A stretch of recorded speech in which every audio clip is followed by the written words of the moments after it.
नकली बाबा और असली धोखाधड़ी। एक छोटे से गांव में एक नकली बाबा आया जिसका नाम था स्वामी शुद्धानंद। वह अपनी लंबी दाढ़ी, गेरुआ वस्त्र और बड़बड़ी बातें करने के लिए जाना जाता था। बाबा ने गांव के लोगों से कहा कि वह बहुत बड़े सिद्धि प्राप्त संत है और उनकी कृपा से गांव में खुशहाली आएगी। गांव वाले उसकी बातों में आकर एक एक करके उसके पास आने लगे। बाबा ने शारीरिक और मानसिक शुद्धता के नाम पर उन्हें अजीब अजीब उपदेश देना शुरू कर दिया। एक दिन बाबा ने घोषणा की, आज रात एक विशेष अनुष्ठान होगा जिसमें मैं गांव की सारी परेशानियां दूर कर दूंगा। इसके लिए मुझे 500 रुपए की दान राशि चाहिए। गांव वाले अब पूरी तरह से बाबा के जाल में फंस चुके थे। हर किसी ने खुशी खुशी 500 रुपए दे दिए। शाम को अनुष्ठान शुरू हुआ।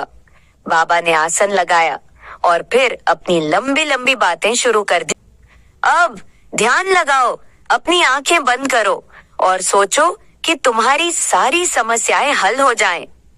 गांव वाले आंखें बंद किए बैठे थे। तभी बाबा ने एक तगड़ी खांसी ली और अचानक आओ आओ की आवाजें करना शुरू कर दी। लोग हैरान हो गए लेकिन कुछ समझ नहीं पाए। कुछ देर बाद बाबा ने एक बड़ा सा बर्तन उठाया, उसमें पानी डाला और कहा, देखो ये पानी अब शुद्ध हो गया है। अगर तुम इसे पीते हो तो तुम्हारे सारे दुख समाप्त हो जाएंगे। गांव वाले भी अब बाबा के हर वाक्य पर यकीन करने लगे थे। उन्होंने एक एक करके पानी पिया, लेकिन कोई ये नहीं जानता था कि बाबा ने उस पानी में खुद की खांसी और गंदगी डाल दी थी। अगले दिन गांव वाले अजीब अजीब लक्षण दिखाने लगे। कोई पेट दर्द से परेशान था तो कोई उल्टी कर रहा था। सब बाबा के पास दौड़े गए। बाबा मुस्कुराए और बोले, हाँ, ये सब शुद्धिकरण का हिस्सा है, अभी और शुद्धि बाकी है। इस पर एक गांव वाला बोला, बाबा ये शुद्धि का तरीका नया है, पहले कभी सुना नहीं था। तभी एक और गांव वाला बोला, बाबा आप तो हमारे शरीर में इतना गंदगी भर दिए, अब तो हमें साफ साफ होना चाहिए। गांव वाले अब समझने लगे कि कुछ गड़बड़ है। एक दिन एक लड़का गांव में आया और उसने बाबा की असलियत सबको बता दी। दरअसल वह लड़का एक प्रसिद्ध पत्रकार था और बाबा के पूरे धंधे को उजागर करने के लिए गांव आया था।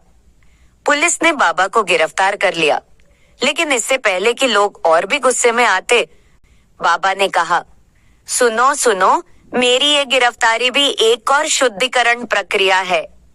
गांव वाले बस हंसी में फट पड़े और बाबा के सारे उपदेशों का मजाक उड़ाया। शुद्धिकरण से ज्यादा गंदगी फैलाना बाबा जी, यही आपकी असली विद्या थी।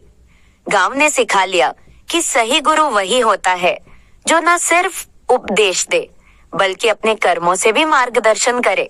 और इस तरह स्वामी शुद्धानंद की नकली बाबा वाली कहानी एक हंसी मजाक में बदल गई।